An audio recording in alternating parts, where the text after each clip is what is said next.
Right. Yeah. But you did busking. Oh, I busked. Yeah. You were, so not only, I mean, it was probably a little bit earlier than like the radio tour, but you were also just like on 3rd Street Promenade, just. There's in general, it's just like a lot of work, and you better love it. Yeah. And if you love it enough, then insert new form of work. Yeah. Like at every season of whenever music is. You know? And that's kind of the MO at this point. It's like you have to keep evolving, you have to keep changing, or else. Yeah. Good luck. Which is like so annoying because when something works, you want it to keep working forever. It's just fun to keep working forever. I know. I think in general, it's just how it goes. Yeah. And that's okay. I think the artist really wants to like just work on music, and I don't know that it's ever really been that way. Yeah. I think that's the myth. Do you... Sorry, that ding really took me out of the moment. Yeah, you know, the ding took us out of the moment. It's part of the kitchen vibe. We're raw and authentic here, guys. We're going to keep the ding in. We're going to keep the ding. I don't know if it got into the audio. I think it was just in our ears. Yeah. So they're all like, what's wrong with all of you guys? Oh, there was a really loud, like, Jonathan receiving a message on his computer. Yeah. That's what it was. Okay. Totally lost my train of thought. Like a little squirrel just went by. Oh, we were talking about ever changing. Oh, yeah. Do you feel like a lot of your peers and your friends have struggled to keep up with that? Or is it kind of like you're all in it together? Well, I think what's uniquely interesting and difficult, and then also like a potential for huge gain or whatever you want to call it, is that I went out of the promenade for 4 years and I figured out what my sound was. Right. Wow. Which is, every artist has to do this, whether you're a painter or anything. First you mimic other people, and then slowly you start to figure out like, oh, for what I do, for what my vibe is, I'm going to start trying to make my own thing. Yeah. And that's a long process. And I think that as artists, we kind of understand that that's part of the game. I think in 2024, the new thing is you have to figure out what you are in social media and on the internet. Yeah. And those are not necessarily the same thing. Yeah. Like finding your sound is a whole lot of interesting work. Mm-hmm. And then finding how do you come across on the internet. Is it supposed to be really short? It's supposed to be really long, like a podcast? Am I supposed to just like make one movie every 10 years? And that's like everybody now has to do that.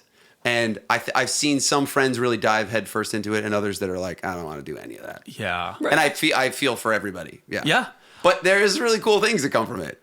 Absolutely. If you dive in head first, there's like the potential is unbelievable. Yeah, I mean, one of the things that I particularly love is I think it's the I Do video you brought in Costin Mayer. Oh, the best. And so now I'm curious to know, is a moment like that like, oh, I already love these people, let me incorporate them, or is it, ooh, influencers following, it's advertising. Probably somewhere in the middle. Yeah. I've loved them. They're so good. I would say in general, my social media was not something I focused a ton on, and then the pandemic happened. Yeah. And I was like, I literally can't go anywhere or do anything. Yeah. So TikTok was like, this is my life. Yeah. And it was pretty fun. It was like being at a party and you're like commenting on everybody's thing all the day. And then you're like making videos to respond to something else in song form. And just being opened up to that was like, oh, this is awesome. This is incredible. Yeah. Because that's how we first connected. Because you were like hosting a show or something on TikTok Live. We kicked around this idea that never took off. It got like almost, me and TikTok were really close to actually putting the show out, which was,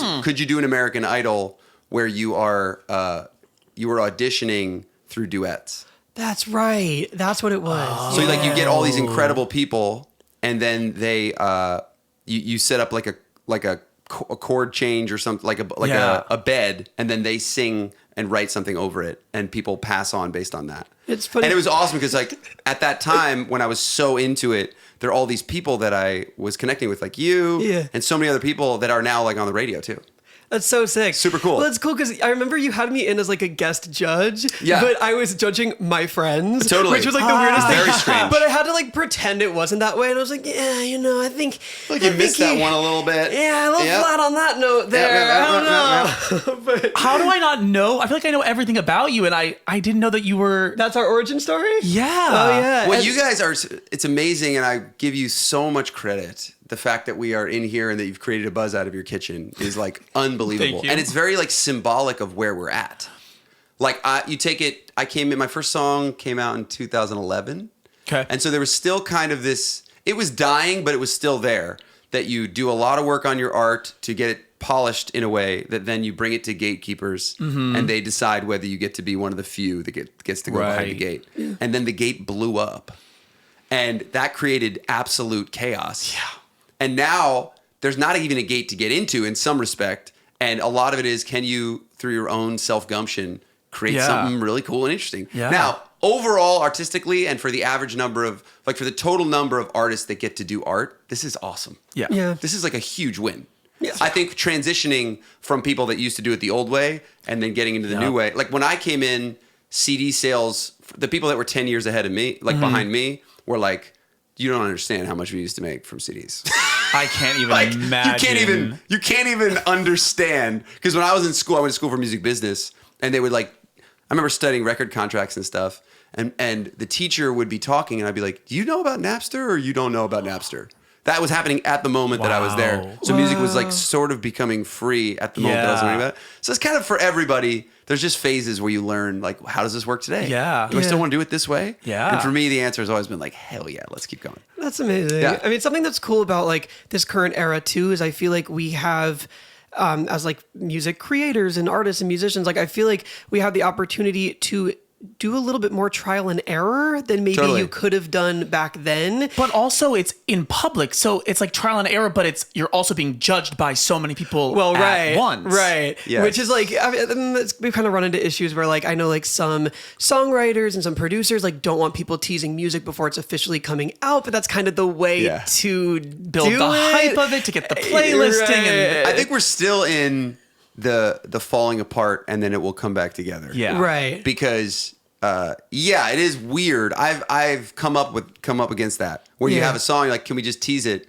And then all the songwriters and producers like, we did that on spec. So am I going to get paid? Well, what are we doing here? No, it's the true. whole though. model of everything is kind of a little confused at the moment. Yeah, it becomes this weird conversation of like, when is it officially a song and when is it just a demo? And like, you used to be able to kind of share a demo like with a crowd or an audience, but like this is all over the internet. You know, it's a different thing. We're all just riding the wave here. Yeah, here we are. And it's also kind of interesting because sometimes certain songs have a crazy life because they were never put out. Like, is it Fantasy by Ariana, where everyone's like, why didn't you make this a single? And it's like, everyone knows it, but it's like, I bet you had that actually been on the album, you wouldn't have liked it. But there's something about the like, well, we can't have it. Totally. That's right. Like an unreleased demo. But then again, it's not generating income because it's not out. The other thing that's really interesting is there was still, I don't know. Do you find that, say, 10 years ago, you listened to music more? Or do you think you listen to more music now? Listen to quantity, or do you mean like quality, like really taking it in? Like taking it in. Definitely. Because there's so much happening on your phone at all times, and it's so short. Yeah. That we're all kind of like living in 10-second increments. And not to mention with like phones, it's like, listen to my new song. You can't hear the bass at all. Yeah. And it's got a great bass line. So it's like, even when I'm focusing on the music, if I'm listening on a phone speaker, I'm not getting half the information. Yeah, and that makes me feel really like old, like you should listen to it. There's like, nah, that's not what I'm saying. I'm just, in general, there's less attention to give to a song. Right. Thanks so much for watching this clip from our podcast, Counter-Melodies. If you'd like to watch the full episode, be sure to click the link in the description. And don't forget to like and subscribe. Bye, guys. Counter-Melodies.